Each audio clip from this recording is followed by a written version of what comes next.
His numbers, his goal scoring numbers have been frightening over the last couple of years. Could he end up at Old Trafford? 54 goals in 52 games. It's quite staggering numbers, isn't it? It really is. But look, when Reuben Amorim arrived at Manchester United, we were talking about Gyökeres. There's contact via his intermediaries, but I don't know. This is an interesting one here. There's talk about this €100 million release clause. Gyökeres has then gone to social media basically saying don't believe all you read. But the two clubs you keep hearing, Manchester United, Arsenal, but then Arsenal looking at Benjamin Sesko as well. But again, we have to stress that we expect a very, very, very busy few weeks here transfer-wise.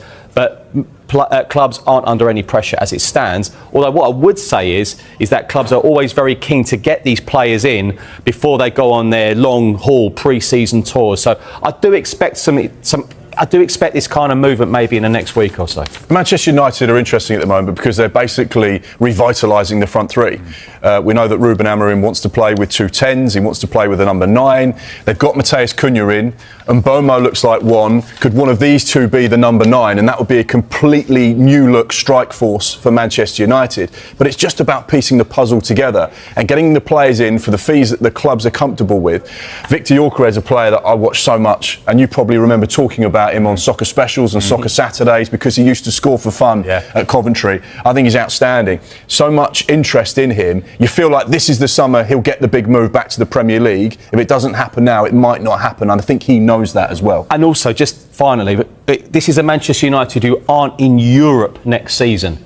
But will they have any issues with a player saying, no, I need to be in Europe, I need to be in Europe? This is Manchester United we're talking about. That's what intrigues me as well. I don't think that's a problem. I don't either. You look at Cunha, Mbomo, Hugo Ekitike, Viktor Gyökeres, the players that they're being linked with clearly don't feel that one season out of Europe is a problem because they'll back themselves to say, I tell you what, if I go to Manchester United with all those players, we'll definitely be in Europe. Get the old Sky remote, we'll go back to Mbuemo, we rewind it a little bit because they could be having that conversation. Thomas Frank, you are in the Champions League with me. Anyway, that's for 7. What's the latest on that one, Darms? United are definitely interested. It's our understanding that they have made initial contact, but via intermediary. So there hasn't actually been club-to-club contact between Manchester United and Sporting. But the Sporting president, he's been having his say because there's been all sorts of reports suggesting that Gyökeres has been promised he could leave for around £60 million because he stayed on at Sporting for last season. Well, the president has... This transfer update just got into us from Sky Sports and other reliable sources near Manchester United. And suggesting that Viktor Gyökeres has decided that perhaps Manchester United is not to be his next destination. I mean, you've kind of answered this already, Henry, but Manchester United, a massive, massive club. We know that Cunha from Wolves has agreed to go there. We hear Brian Mbuemo very tempted, although Spurs are now very much in the mix, but Gyökeres doesn't seem to fancy it.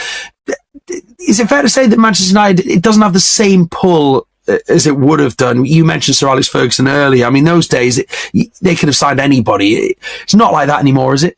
It's not, but it's still Manchester United. It's still huge. There will still be big payers. There's Reuben Amorim there, and that's the Gyökeres connection. I think he got crazy amount of goals playing for Sporting for Amorim, something like sort of 52 and 57 games, or just, so obviously he would fit into that role, that 3-4-2-1 system that Amorim wants to play. And Rasmus Højlund has had his chance. I mean, he's hardworking, but he's not in Gyökeres' league.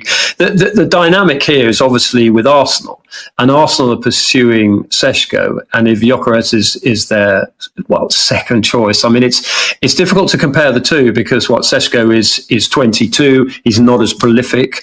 They're playing in a more difficult league than Gyökeres, but I think both of those two will be playing in England next season. It's just working out where. But Gyökeres, I really like. I think he's just prolific. He's a hard worker. He understands the physicality and the need for pressing and the work ethic of the English game, having played over here.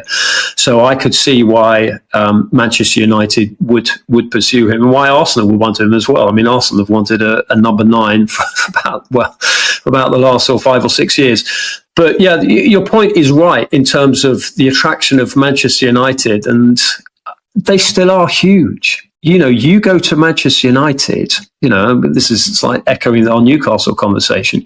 You go and stand outside the mega store on a rainy Wednesday afternoon without a match for ages, and it is busy. There are people from all over the world